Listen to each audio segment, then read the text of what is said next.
मूलं गुरुर्वाक्यं मोक्षमूलं गुरुकृपा गुरुर्देवो गुरुर्धर्मो गुरुर्निष्ठा परं तपः गुरुपरतरं नास्ति नास्ति तत्त्वं गुरुपरम्। प्रातः स्मरणीय परम पूज्य गुरुदेव जी, वंदनीय संत समाज, सम्माननीय भक्त सज्जनों, श्रद्धा मूर्ति माताओं, सदगुरु कबीर साहिब जी की एक साखी के आधार पर मैं अपना विचार प्रस्तुत कर रही हूँ। सदगुरु कबीर साहिब जी की साखी है, सदगुरु वचन सुनो हो संतो, मत लीजिए सिर भार, हाव हजूर ठाड़ कहत हूँ अब तय संभर संहार। सदगुरु कबीर साहिब जी कहते हैं कि सदगुरु वचन सुनो हो संतो। सदगुरु कबीर साहिब पूरे मानव जाति को संबोधित करते हुए कहते हैं कि हे संतों, सदगुरु के निर्णय वचनों को सुनो और सुन करके मनन करो, उसे अपने आचरण में उतारो। संत गुरुजनों के निर्णय वाणी में ही हम सबका कल्याण है, क्योंकि संत गुरुजनों के संग से हमें सद्ज्ञान मिलता है, सद्बुद्धि मिलती है और संस्कार मिलता है। जीवन में सुधार सत्संग से ही होता है। लोगों के अंदर यही धारणा है कि खेती करेंगे तो अनाज मिलेगा, नौकरी करेंगे तो पैसा मिलेगा, व्यापार करेंगे तो उसमें भी पैसा मिलेगा, इनकम होगा। लेकिन सत्संग में जाएंगे तो क्या मिलेगा? यहाँ कुछ नहीं मिलेगा। कहीं कथा भागवत में जाएंगे तो वहाँ मनोरंजन होगा, लेकिन सत्संग से कुछ मिलने वाला नहीं है। कुछ लोगों की धारणा ही ऐसी है। लेकिन सत्संग से हमें सद्ज्ञान मिलता है, हमारी समझ बढ़ती है, हमारी बुद्धि जो गलत दिशा में है वो सही दिशा में लगती है। आप सब लोग देखते ही हैं, हर गांव में ये घटनाएं घट रही है। छोटे छोटे बच्चे शराब पी रहे हैं, घर का माहौल बिगड़ा हुआ है, माता पिता परेशान हैं। किस कारण? क्योंकि आज सत्संग का माहौल नहीं है। इसी गांव में नवयुवक छोटे छोटे बच्चे भी हैं। खैर अभी तो स्कूल टाइम है बच्चों का, लेकिन कई जगहों पर छुट्टी के दिनों में भी बच्चे लोग सत्संग में नहीं आते, क्योंकि उनकी रुचि ही नहीं है। संतों के प्रति उनके अंदर कोई लगाव ही नहीं है, तो सुधार कहाँ से होगा? इसी जगह पर यदि कोई नेता, कोई जादूगर या कोई मंत्र तंत्र वाले आ जाए तो पूरी गांव इकट्ठी हो जाएगी। कहीं कहीं सुनने में आता है कि कोई तांत्रिक आकर के बताते हैं कि मेरे द्वारा दिए हुए जल से रोग दूर हो जाते हैं, तो लोगों की भीड़ इकट्ठी हो जाती है और लोग उस जल को छोटी छोटी डिबिया में, शीशी में भर करके ले जाते हैं खरीद करके, और कहते हैं कि इससे रोग दूर हो जाएगा। तो इतना बड़ा बड़ा हॉस्पिटल क्यों बना है? डॉक्टर लोग विदेश से नए नए तकनीक सीख करके आते क्यों हैं? वो तांत्रिक ही सबको ठीक कर देते हैं। लोग विवेक नहीं करते। इसी कारण हमारा यह भारत देश पिछड़ा हुआ है, इसी अंधविश्वास और पाखंड के कारण। हमें चाहिए कि हम अपने अंदर एक चेतना लाएं, जागृति लाएं, विवेक करें कि सत्य क्या है और असत्य क्या है। जब तक हम सत्य और असत्य को परखेंगे नहीं, हम अपने समझ शक्ति को बढ़ाएंगे नहीं, जीवन में सुधार कहाँ से होगा? संस्कार माता पिता से भी मिलता है। यदि माता पिता संस्कारी हैं, माता पिता सदाचारी हैं, तो बच्चा कभी बिगड़ेगा नहीं, वो सही रास्ते पर ही चलेगा। बाहर यदि कुसंग में बिगड़ गया तो ये अलग बात है, लेकिन जहाँ संस्कारी माता पिता होते हैं वहाँ बच्चे बिगड़ते नहीं हैं। इसलिए बच्चों को संस्कार देने की आवश्यकता है। आप लोग तो सुने हैं सुल्ताना डाकू। सुल्ताना डाकू एकदम से डाकू नहीं बना। वो बचपन में अपने सहपाठी का, अपने साथियों का पेंसिल चुरा करके ले आता था, पुस्तकें चुरा करके ले आता था, और उसकी माँ कहती थी कि बेटा चुपचाप रख लो, किसी को मत बताना। उसी समय वो माँ टोक देती, डांट देती, उसे समझा देती, तो आगे बढ़ करके वो गलत काम नहीं करता। वही बच्चा अंडा चुराने लगा, फिर बड़ा होकर के दूसरे घरों में चोरी करने लगा, और चोरी करते करते बहुत बड़ा डाकू बना, और उसे फांसी के तख्ते पर चढ़ना पड़ा। आदमी छोटी छोटी गलतियां करते करते बड़ी बड़ी गलतियां करने लगता है। आदमी जो है एकदम से पहाड़ से नहीं टकराता, वो पत्थर से टकराता है। चलते चलते रोड पर चलते चलते पत्थर से टकराता है, वो जाकर के पहाड़ से नहीं टकराता। इसी प्रकार मनुष्य जो है जीवन में छोटी छोटी गलतियां करते चला जाता है। कोई टोकने वाला नहीं होता, कोई समझाने वाला नहीं होता। यदि टोकने वाला, समझाने वाला यदि मिल गया, सही मार्गदर्शन देने वाला मिल गया, तो बच्चा जो है सुधर जाता है, उसके जीवन का नव निर्माण होता है। इसलिए हम सबका कर्तव्य है, दायित्व है कि बच्चों को सही संस्कार देना, उसे सही रास्ते पर लाना। बच्चा पैदा करना और उसे सही संस्कार देना, ये माता पिता का दायित्व है, और उसी के आधार पर ही ये हमारा समाज, हमारा परिवार, हमारा देश टिका हुआ है। यदि हमारी नींव ही बिगड़ गई, हमारी नींव ही बिगड़ गई, तो हमारा जो इमारत है वो भी बिगड़ जाएगा। इसलिए बच्चों को संस्कार देना बहुत ही आवश्यक है। उन्हें सत्संग में ले जाना, सत्संग की बातों को बताना, समझाना, ये प्राथमिक शिक्षा है। माता पिता के द्वारा बच्चों को इन सब बातों को उनके सामने, उनके दिमाग में डालना, ये प्राथमिक शिक्षा है। जब तक उन्हें समझाएंगे नहीं, सत्संग में लाएंगे नहीं, वे समझेंगे कहाँ से, कैसे जानेंगे। सुल्ताना डाकू को उसकी माँ समझा देती तो उसका जीवन बच जाता। रत्नाकर डाकू चोरी करके, रास्ते चलते लोगों को लूट करके अपने परिवार का जीवन यापन करता था, अपने परिवार का जीवन निर्वाह करता था। लेकिन एक समय ऐसा आया कि सब तरह से रास्ते से गुजर रहे थे, और उसके उपदेश से उसके जीवन में परिवर्तन आया, और वही रत्नाकर डाकू महामानव बन गए, वाल्मीकि बन गए, संस्कृत में रामायण की रचना की। सत्संग से ये परिवर्तन होता है। लेकिन लोगों के अंदर यही धारणा है कि सत्संग से कुछ नहीं मिलता, सत्संग से सब कुछ मिलता है। एक घटना है, एक सेठ जी थे और उसका एक ही बेटा था, और उसका बेटा जो है बाहर कुसंग में बिगड़ गया था। शराब पीना, झूठ बोलना, लड़ाई झगड़ा करना, ये उसका रोज का काम था। सेठ जी परेशान हो गए, बहुत समझाए, माना नहीं। सेठ जी रोज मंदिर जाते थे पूजा करने के लिए। एक दिन उसने परेशान होकर के पुजारी जी से कहा कि पुजारी जी, मेरा बेटा कुसंग में पड़ करके शराब पीता है, लड़ाई झगड़ा करता है, घर का माहौल बिगड़ा हुआ है, उसे रास्ते पर कैसे लाया जाए। पुजारी जी ने कहा कि उसे मंदिर भेजना, मैं समझाऊंगा। सेठ जी ने अपने बेटे से कहा कि बेटा तुम्हें मंदिर जाना है, पुजारी जी के पास जाना है, वहाँ पूजा पाठ में भाग लेना है।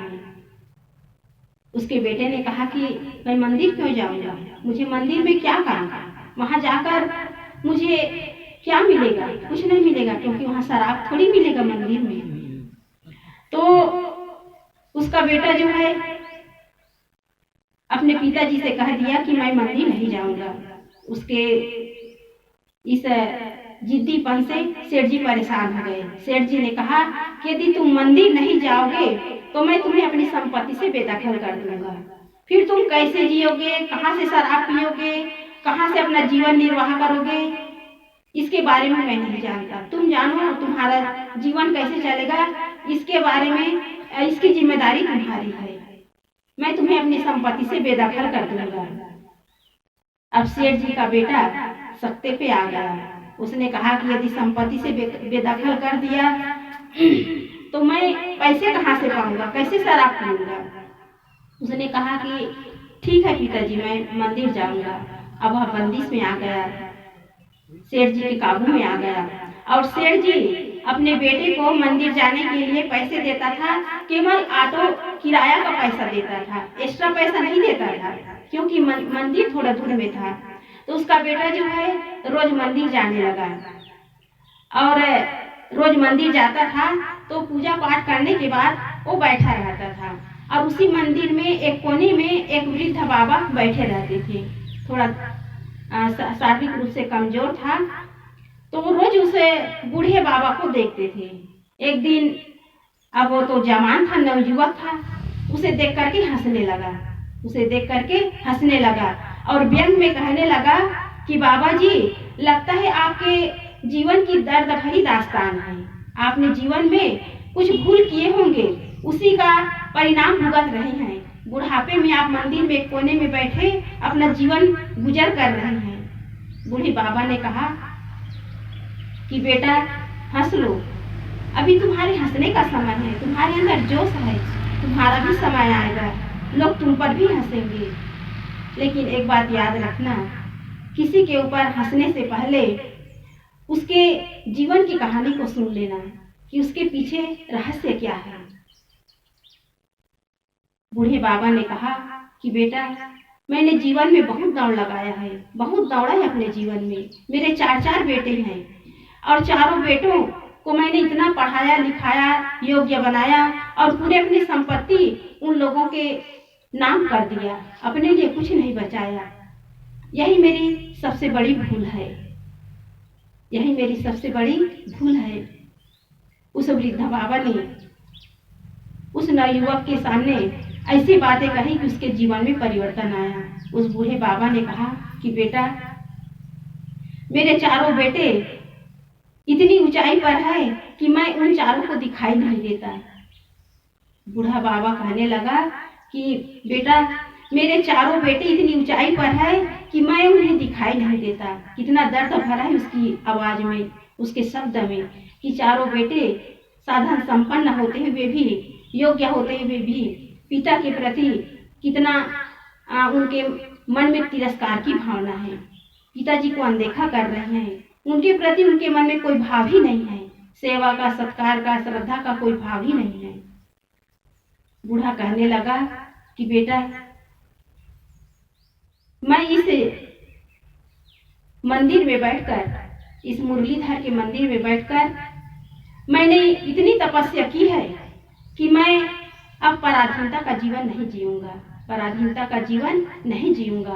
बूढ़े बाबा ने कहा कि बेटा, ये मानव देह और पराधीनता सबसे बड़ा अभिशाप है।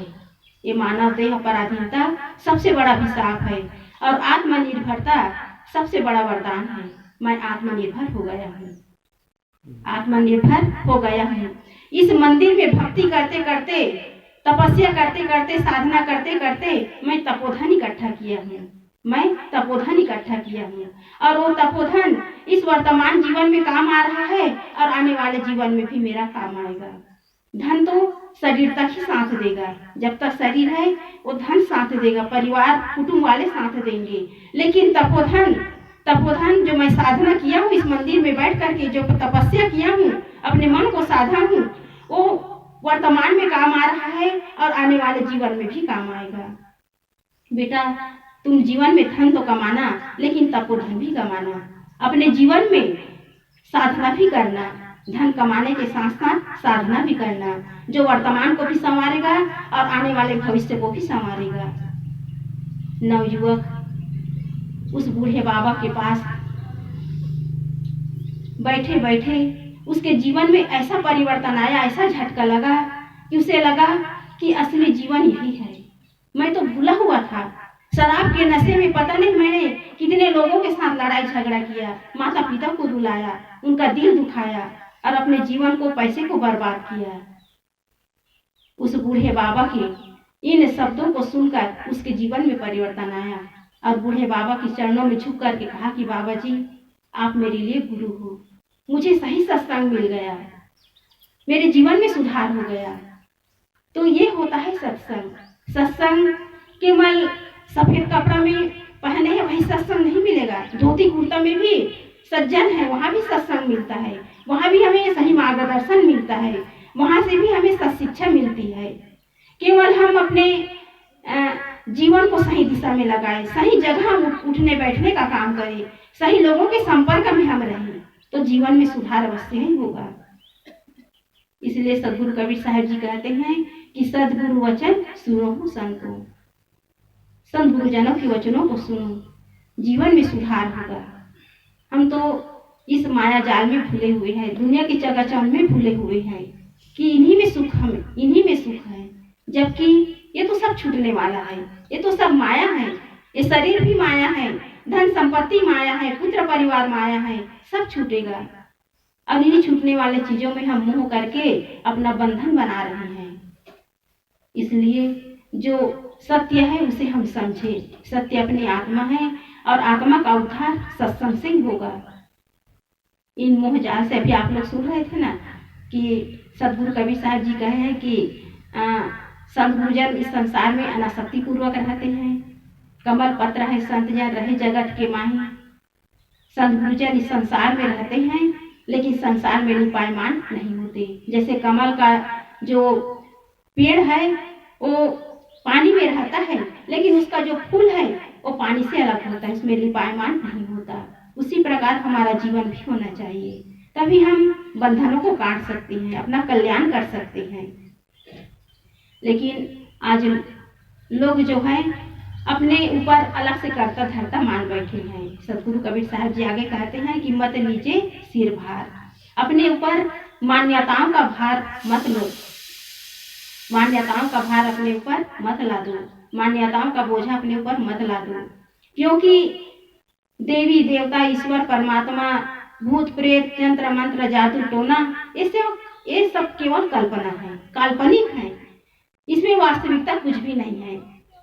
पूज्य गुरुदेव जी अभिलाष साहब जी अपने प्रवचन के दौरान हमेशा कहते थे कि यदि भूत प्रेत कहीं है तो उसकी भी योनि होनी चाहिए, उसका भी परिवार होना चाहिए, उसका भी मतलब कहीं पर गांव होना चाहिए, तब तो आप मानोगे कि भूत प्रेत है। लोग केवल मन में भय बना बैठे हैं कि भूत प्रेत है। शमशान घाट में लोग जाना, वहां कहते हैं कि वहां जाएंगे तो हमें भूत प्रेत लग जाएगा, मतलब इतना भय अपने अंदर पाले हुए हैं कि यदि शमशान घाट में चले जाएंगे तो हम मर ही जाएंगे, वहां से हम जिंदा आएंगे नहीं, इतना भय अपने अंदर पाले हुए हैं। और उसी शमशान घाट में पशु पक्षी कीड़े मकोड़े आराम से रहते हैं, जानवर आराम से रात और दिन वहां रहते हैं, उन्हें कोई भय नहीं है। केवल मनुष्य को ही लगता है भूत प्रेत का भय, जादू टोना मंत्र तंत्र का भय केवल मनुष्य को ही लगता है। क्यों लगता है? क्योंकि ये मनुष्य की बनाई हुई काल्पनिक बातें हैं। पशु पक्षी नहीं मानते सब, क्योंकि उनके अंदर वो सब भय ही नहीं है, ये मनुष्य की बनाई हुई भय है। इसलिए कहीं भी आप जाओ तो कहीं कोई जंत्र मंत्र जादू टोना कुछ भी नहीं है, आप स्वतंत्र होकर के जीवन जी सकते हैं। पहले तो गांव में किसका प्रचलन था? टोनही का। माताओं को खूब सताते थे, सास ससुर देवर जेठ जेठानी सब सताते थे। माताएं एक दूसरे को सबकी निगाह से देखते थे, सताते थे, उनसे बात नहीं करते थे। वो तालाब में चली जाए तो कोई नहाने के लिए नहीं जाते थे उसके पास कि हमारे ऊपर कुछ कर देंगे, कहीं पानी का छींटा पड़ गया तो कहीं हाथ पैर में दर्द हो जाएंगे, कमर में दर्द हो जाएंगे। ये सब भय है, हम भय पाले हुए हैं। यदि वो आपके ऊपर कुछ तंत्र मंत्र डाल सकते हैं तो कभी बीमार ही नहीं पड़ सकते, वो तो अजर अमर बन करके आया हुआ होगा। आप स्वयं विचार करें, सबका शरीर मरण धर्म है, सबको इस शरीर छोड़ करके जाना है। फिर आप किसके भय से अपने जीवन को बर्बाद कर रहे हैं? इसलिए चाहिए कि कहीं कोई देवी देवता नहीं है, कहीं भूत भवानी नहीं है, कहीं कोई तंत्र मंत्र नहीं है। इसलिए कहा गया है कि यदि किसी से न्याय मिलता तो बड़े बड़े न्यायालय न होते। यदि सरस्वती से ज्ञान मिलता तो बड़े बड़े विद्यालय न होते। यदि किसी के दुआ से किसी का रोग ठीक हो सकता तो बड़े बड़े औषधालय न होते। यदि किसी के दुआ से किसी का भाग्य चमकता तो बड़े बड़े कार्यालय न होते। मंदिर, मस्जिद, गिरजाघर, गुरुद्वारा ये तो दलालों की दुकानें हैं बंधुओं। यदि इन सब से किसी का काम बनता तो पारखी संतों के सत्संगालय न होते। आप अपने अंदर परख जगाइए, विवेक जगाइए, परखिए सत्य क्या है, असत्य क्या है। आदमी सब कुछ भूला हुआ है, आदमी ही सब कुछ भूला हुआ है। केवल अपने अंदर बैठे राम को भूलकर बाहर सब कुछ मार रहा है, देवी देवता भूत भवानी सब कुछ मार रहा है। केवल अपने अंदर बैठे परमात्मा को वो भूला हुआ है, राम को भूला हुआ है। उसी राम को पहचानना है, उसी आत्मा को पहचानना है, उसी जीव को पहचानना है, वही श्रेष्ठ है। एक स्कूल में क्लास चल रही थी तो शिक्षक ने प्रश्न किया, विद्यार्थियों से प्रश्न किया कि बेटा बताओ, बिल्ली, चूहा और मनुष्य इन तीनों में मूर्ख कौन है? इन तीनों में मूर्ख कौन है? अब विद्यार्थी, बहुत सारे विद्यार्थी थे। अब किसी की समझ में नहीं आया कि टीचर जो है प्रश्न कर रहे हैं, इसका उत्तर, सही उत्तर क्या है, किसी के समझ में नहीं आया। एक सत्संगी घर का लड़का था, वो पीछे बैठा हुआ था, वो धीरे से हाथ उठा रहा था। शिक्षक ने कहा कि बेटा डरिए मत, निसंकोच होकर के खड़े होकर के बताइए कि बिल्ली, चूहा और मनुष्य में मूर्ख कौन है? तो उस विद्यार्थी ने कहा कि सर, बिल्ली, चूहा और मनुष्य में मूर्ख मनुष्य है। बिल्ली, चूहा और मनुष्य में मूर्ख मनुष्य है। तो शिक्षक ने कहा कि बेटा बताओ कैसे मनुष्य मूर्ख है? तो उस विद्यार्थी ने कहा कि सर, हर घर में फोटो टंगा रहता है, गणेश जी का, दुर्गा जी का, शंकर भगवान का फोटो टंगा रहता है, गणेश जी का फोटो टंगा रहता है। और गणेश जी की सवारी क्या है? चूहा। और उसका भोग कौन सा भोग लगता है? लड्डू का भोग लगता है। तो फोटो में गणेश जी का चित्र रहता है और लड्डू का भोग लगा रहता है और उसमें चूहा भी बैठा रहता है।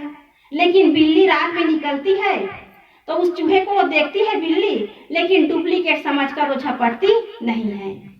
और चूहा भी रात में निकलता है और वो भी उस लड्डू को देखता है चूहा, लेकिन उसे डुप्लीकेट समझकर उसे खाता नहीं है। तो उस बच्चे ने कहा कि सर, मनुष्य ऐसा प्राणी है जो उसे फोटो को ओरिजिनल समझकर उसका पूजा करता है, उसकी पूजा करता है, फोटो की पूजा करता है और उसके सामने स्वर्ग और मोक्ष की कामना करता है। कहते हैं कि अंधन को आंख दे तो कोढ़ीन को काया, निर्धन को पुत्र दे तो बांझन को पुत्र दे तो निर्धन को माया। ये मनुष्य ही ये सब कामना करते हैं। खुद गणेश जी की मूर्ति बना रहे हैं, खुद उसकी पूजा कर रहे हैं और उसके सामने भीख मांग रहे हैं कि हमें पुत्र दो, धन दो, रोग है तो हमें निरोग कर दो। तो क्या भगवान किसी को निरोग कर दे, किसी को नौकरी दे दे, किसी को पुत्र दे दे तो आदमी आलसी ही बन जाएगा, कुछ करेगा ही नहीं, काम धंधा नहीं करेगा, पढ़ाई लिखाई नहीं करेगा, सब भगवान पूरा कर देगा तो आदमी तो निठल्ला हो जाएगा, निकम्मा हो जाएगा, कायर और कुचर बन जाएगा। तो ये सब क्या है? केवल मनोरंजन के लिए है, मन को बहलाने के लिए है। इन सब चीजों से हमें ऊपर उठना है कि जीव ही श्रेष्ठ है, जीव ही श्रेष्ठ है, जीव से बड़ा और कुछ भी नहीं है। इसलिए सदगुरु कबीर साहब जी कहते हैं कि मत लीजिए सिर भार, इन मान्यताओं का बोझा अपने ऊपर मत ला दो। जब तक इन मान्यताओं से हम अपने ऊपर मान्यताओं से ऊपर उठेंगे नहीं, तब तक हम इन जड़ देवी देवताओं के सामने हम घुटने टेकते रहेंगे, पूजा करते रहेंगे और इन्हीं को हम श्रेष्ठ मानते रहेंगे। लोग 9 दिन तक देवी माता की पूजा करते हैं और 9 दिन के बाद विसर्जन करने के लिए जाते हैं। और कहीं कहीं आप लोगों ने सुना होगा कि नदी में विसर्जन करने के लिए जाते हैं तो नवयुवक जो है जोश में रहते हैं, विसर्जन करते करते खुद नदी में डूब जाते हैं, कितनों मृत्यु हो जाती है। जिस दुर्गा जी की आप 9 दिन पूजा किए और आपको मौत से बचा नहीं सके तो श्रेष्ठ कौन हुआ? यदि वो श्रेष्ठ होती, वो शक्तिशाली होती, सर्वशक्तिमान होती तो आपको बचा लेती वो, लेकिन वो तो बेजान है, जड़ है। लोग नदी में जाते हैं, जल को देवी मानते हैं, उसकी पूजा करते हैं। और यदि नदी का बहाव तेज है और पूजा करते करते यदि आपका पैर फिसल गया तो पानी जो है आपको बचाएंगे नहीं, वो जल देवी बचाएंगे नहीं, नदी के बहाव में आप बह जाएंगे और आपका शरीर छूट जाएगा, आप वहीं बह जाएंगे, आपका शरीर प्रवाहित हो जाएगा। इसलिए न जल देवता है, ना पहाड़ों में कोई देवी देवता महान है, आप ही महान हैं। आप सबको मानने वाले हैं, आप सबको गढ़ने वाले हैं, इसलिए आपसे श्रेष्ठ कुछ भी नहीं है। इसलिए इन सब बातों पर आप विचार कीजिए और विचार करके आप स्वयं विवेक करिए कि श्रेष्ठ कौन है। घर में यदि सांप निकल जाए तो उसे तुरंत मार डालते हैं और नाग पंचमी के दिन क्या करते हैं? पत्थर के नाग को दूध पिलाते हैं। घर में यदि चूहा निकल जाए तो उसे तुरंत मार डालते हैं कि हमारा नुकसान कर देगा, अनाज खा देंगे, कपड़े लत्ते को उतर देंगे, इसी भय से उसे मार डालते हैं। लेकिन गणेश जी की सवारी समझ करके पत्थर की गणेश की पूजा करते हैं। और जिंदा माँ बाप हैं उसे एक लोटा पानी के लिए नहीं पूछते, और यदि वही माँ बाप संसार छोड़ करके चले जाते हैं तो उसका फोटो लगा करके रोज अगरबत्ती और माला पहनाते, अगरबत्ती घुमाते हैं। तो इसलिए कहा गया है कि जिंदा से नफरत क्यों और पत्थर से मोहब्बत क्यों। यदि हम जिंदों को सहारा देना सीख जाए तो जीवन सरल हो जाएगा, जीवन स्वर्ग बन जाएगा। हम असलियत को पहचाने कि हम असली मान्यता माता पिता के ऊपर माने, असली श्रद्धा माता पिता के ऊपर माने, असली भक्ति गुरु के प्रति माने तो हमारा जीवन सुधर जाएगा। हम पत्थर को पूजते हैं और जिंदों के साथ हम नफरत करते हैं। इंसानियत कहाँ है? इंसानियत खत्म होती जा रही है। इसलिए हम अपने अंदर इंसानियत पैदा करें, जिंदा माँ बाप को हम सहारा दें, उनके साथ हम मानवता का व्यवहार करें, सेवा करें। यही असली पूजा है, यही असली पूजा है। संत गुरुजनों के प्रति सेवा और समर्पण का भाव रखें, यही असली पूजा है। इसलिए सदगुरु कबीर साहब जी कहते हैं कि मत लीजिए सिर भार, अपने ऊपर इन झूठी मान्यताओं का जो बोझा लादे हो उसे उतार दो।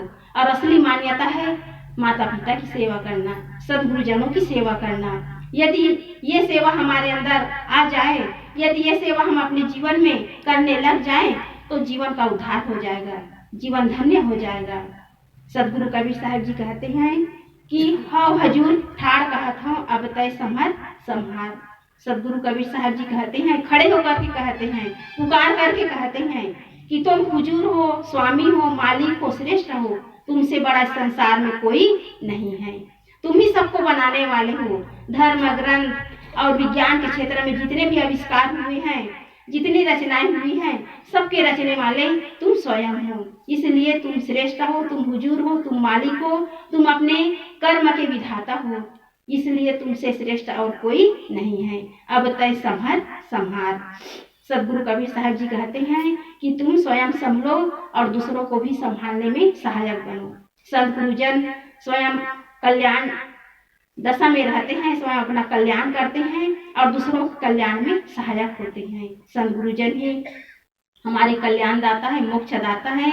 उनके शरण में लगकर हम अपना कल्याण करें। इसलिए जीवन में सत्संग की महती आवश्यकता है, जीवन में सत्संग की महती आवश्यकता है। जो सत्संग के महत्व को समझता है वो अपने जीवन में ऊपर उठ जाता है, अपना सुधार कर लेता है और अपना कल्याण कर लेता है।